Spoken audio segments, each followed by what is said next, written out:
Kahal Kadosh Venirbad, nous voici à présent avec les dernières vidéos juste avant la fête, notamment celle qui concerne la Haftara de Simchat Torah.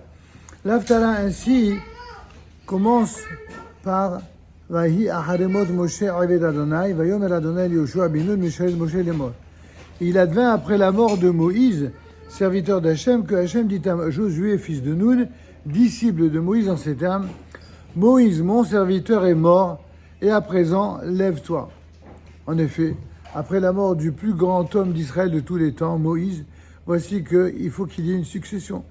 Même si l'on a le plus grand respect et la plus grande dévotion pour le maître le plus grand de la génération, eh bien une génération s'en va, une génération arrive, et dans chaque génération, Akadosh Baruch Hu qui ordonnance l'histoire d'Israël, c'est lui qui veille à ce que dans chaque génération, il y ait des hommes d'exception qui soient là pour perpétuer le combat, pour perpétuer la réalisation, perpétuer tout ce qu'il est nécessaire pour faire avancer l'état du monde. Et donc après Moshe Rabbeinu, c'était son serviteur, effectivement, Yehoshua Binu Josué, à qui Akadosh Baruch Hu, l'Éternel, va dire: traverse ce Jourdain, toi et tout ce peuple, vers le pays que je leur donne. Il y a là cette déclaration divine dans la Torah. Pourquoi d'ailleurs a-t-elle fait l'objet de tant de commentaires, de surcommentaires et surtout de contradictions dans les générations qui se sont succédées dans la bouche de ceux qui se sont toujours opposés au peuple d'Israël, comme n'ayant pas l'audace de s'opposer ouvertement à Dieu, en tout cas dans les premières générations. Alors ils s'opposaient à Israël. Aujourd'hui, cette audace, elle existe. Aujourd'hui, on n'hésite pas ouvertement dans l'univers des nations, en tout cas certaines nations, certaines parties de ces nations, à dire ouvertement que chacun, dans le meilleur des cas, on est tolérant, chacun a le droit d'avoir la foi qu'il a envie de professer, chacun a le droit de dire de quelle manière il entend servir son Dieu. Mais dans le même temps où l'on dit ça, on fait tout dans la société pour limiter, pour discréditer, pour parfois même ridiculiser ceux qui sont au service de Dieu. Alors ceux qui agissent de la sorte devraient justement étudier la Haftara, la dernière Haftara de l'année, celle de Simchat Torah. Parce qu'il y a un message qui n'est pas valable que pour Josué, fils de Nun, mais qui est valable pour tous les grands maîtres de toutes les générations passées et surtout à venir. En effet, lorsque Dieu donne cet ordre, lorsqu'ici, dans le texte de Josué, il est dit: traverse ce Jourdain, toi et tout ce peuple, vers le pays que je leur donne. Il s'agit là d'un engagement et d'une promesse qui vient de Dieu directement. Et tout endroit que foulera la plante de vos pieds, je vous l'ai donné. Comme je l'ai dit à Moïse, depuis le désert et ce Lébanon jusqu'au grand fleuve, le fleuve Euphrate, toute la terre des Chittéens jusqu'à la Méditerranée, au couchant, sera votre territoire. Vous savez ce que les antisémites et certains dans le monde médiatique appellent le Grand Israël? Eh bien, il y a plusieurs parachiotes de la Torah qui en font référence, notamment les parachiotes de Mattod et Massaé, et ici la Haftara de Simchat Torah, où il est rappelé que cette terre, elle a été donnée.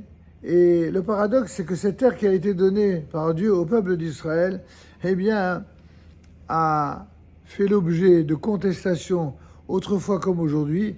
Et le paradoxe, c'est que cette terre qui non seulement a effectivement été donnée par Dieu au peuple d'Israël, et que ce peuple a effectivement habité, a effectivement fertilisé, a effectivement construit, eh bien cette terre, elle a fait l'objet de tentations diverses, passant par la destruction, par le brûlage des terres, par les massacres, exactement comme ceux qui a été fait au peuple d'Israël à travers les nations. Ça a commencé déjà en terre d'Israël. Et voici que lorsque les prophéties d'Israël se réalisent sous nos yeux, lorsque le peuple juif revient sur sa terre, certains ont l'audace, cette audace qui finalement n'a pas pris une seule ride, de traiter les Juifs qui reviennent sur leur terre comme des colons.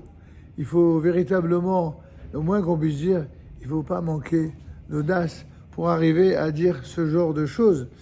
Personne, pour autant, c'est ce que dit la Haftara, et elle soulève une véritable question, vous allez le voir. Il est dit, il est promis dans cette prophétie, personne ne se dressera contre toi tous les jours de ta vie. Évidemment, c'est une promesse qui a été faite à Josué. Mais comme j'ai été avec Moïse, ainsi je serai avec toi. Je ne t'affaiblirai pas, ni ne t'abandonnerai. Sois fort et vaillant, car c'est toi qui feras hériter à ce peuple le pays que j'ai juré à leur père de leur donner. En d'autres termes, il faut qu'il y ait à la tête du peuple d'Israël des êtres comme Moïse, des êtres comme Josué, Yoshua, Ben Nun, pour être en mesure de mériter cette terre. Si, aussi longtemps que la terre d'Israël ne sera pas dotée de chefs qui seront prêts à assumer toutes les décisions divines et prophétiques pour mériter cette terre, alors il y aura des affaiblissements, il y aura des ralentissements. C'est pourquoi il est bien dit effectivement que personne ne se dressera contre eux, mais en contrepartie, il y a une condition. C'est quoi la condition? Sois extrêmement fort et vaillant, afin d'observer, d'agir conformément à toute la Torah que Moïse, mon serviteur, t'a ordonnée. La Torah reste la condition majeure permettant non seulement de gagner sa légitimité auprès du ciel, mais de l'imposer également sur terre. Ne t'en écarte ni à droite ni à gauche, afin que tu réussisses partout où tu iras. Ce livre de la Torah ne doit pas quitter ta bouche. Tu le méditeras jour et nuit, afin que tu observes, pour accomplir tout ce qui est écrit. Car alors tu feras prospérer tes voies, et alors tu réussiras. Je t'ai bien ordonné, sois fort et vaillant, n'aie pas peur et ne t'inquiète pas, parce que Hachem, ton Dieu, sera avec toi partout où tu iras.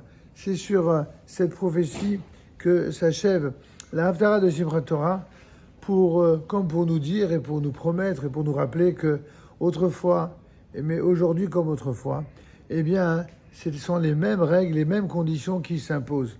Alors vous allez me dire, mais d'où sait-on que ce qui était valable pour Moïse et pour Josué est valable pour les maîtres d'Israël d'aujourd'hui, qu'il s'agisse des maîtres spirituels ou des maîtres politiques? Tout simplement parce que la Gemara dans Megillah nous enseigne que tout ce qui a été mis par écrit, vous savez qu'il y a des millions de prophéties qui ont été dites oralement. Celles qui ont été dites oralement mais qui n'ont pas été mises par écrit n'étaient valables que pour leur génération passée. Mais celles qui ont été exprimées oralement et consignées par écrit, eh bien, le dit la Gemara dans Megillah, celles-là, elles ont une valeur prophétique jusqu'à la fin des temps, c'est-à-dire jusqu'à la totalité de leur réalisation.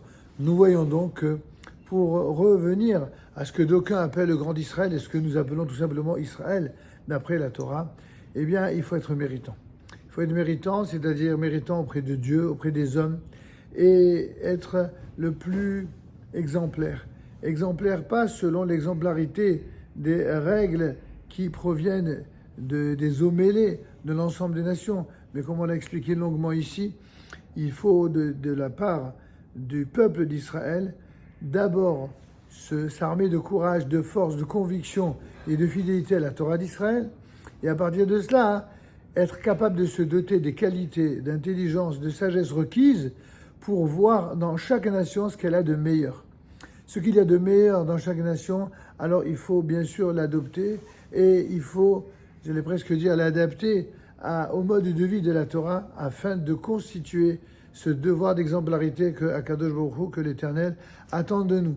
Mais jusque-là, il faudra que ces mérites eh bien, se réalisent parfois dans la joie, comme nous le souhaitons pendant la fête de Simchat Torah, et parfois malheureusement avec des épreuves comme souvent eh bien, nos enfants, les enfants d'Israël eh bien, ont eu malheureusement à en souffrir. Et ça fait partie des règles voulues par Dieu. Et tout ce que Dieu veut, eh bien, nous le voulons et nous l'acceptons. On ne s'érige jamais en juge de l'Éternel et encore moins en contestataire. Ceux qui veulent prendre cette liberté, ceux qui ont la naïveté de se croire autorisés de juger Dieu, eh bien, que Dieu les bénisse et qu'ils prennent ça sur eux jusqu'au jour où ils ouvriront les yeux et comprendront le caractère infondé de leur démarche. Et ceux qui comprennent que c'est seulement avec l'humilité nécessaire que nous arriverons non seulement à nous soumettre librement à la volonté d'Hachem et à être utile non seulement pour le peuple juif sur sa terre, mais pour l'ensemble des nations qui voudront être avec Israël dans le sens de l'histoire, dans le sens de la volonté divine, alors la Simchat Torah, la joie de la Torah, sera à son comble et elle sera une source de bénédiction, de joie de vivre et de bonheur pour l'ensemble de l'humanité. Amen. Keni Hiratson Moadim les Simcha. À vous tous qui nous visionnez ces vidéos, que ce soit en Eretz Israël, que ce soit en France, que ce soit en Europe ou dans le monde, soyez tous bénis, que ce soit vous, nos frères du peuple d'Israël, ou vous, nos frères en humanité de toutes les nations, soyez bénis, que cette soukha qui incarne l'unité et la joie, eh bien, puisse ainsi exprimer et transporter son énergie positive et sa bénédiction sur vous tous. Amen, ve amen.